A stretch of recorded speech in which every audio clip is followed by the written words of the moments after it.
ការបង្អត់អាហារខុសពីការទុកពោះឲ្យទំនេរការបង្អត់អាហារគឺការអត់ហូបអ្វីសោះក្នុង24ម៉ោងលើ24ម៉ោងការបង្អត់អាហាររយៈពេលយូរអាចនឹងប៉ះពាល់សុខភាពសម្រាប់អ្នកខ្លះការបង្អត់អាហាររយៈពេលយូរអាចធ្វើដល់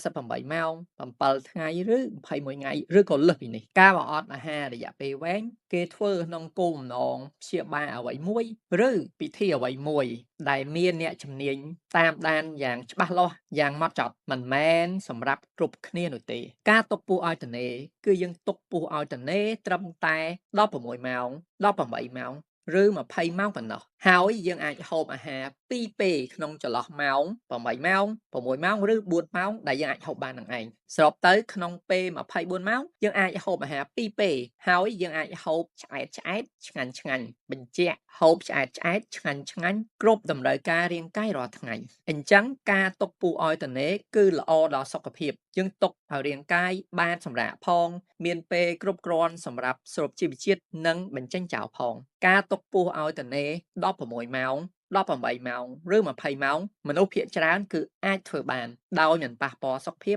ដោយមិនប៉ះពាល់ការឈឺកាពះអីទេ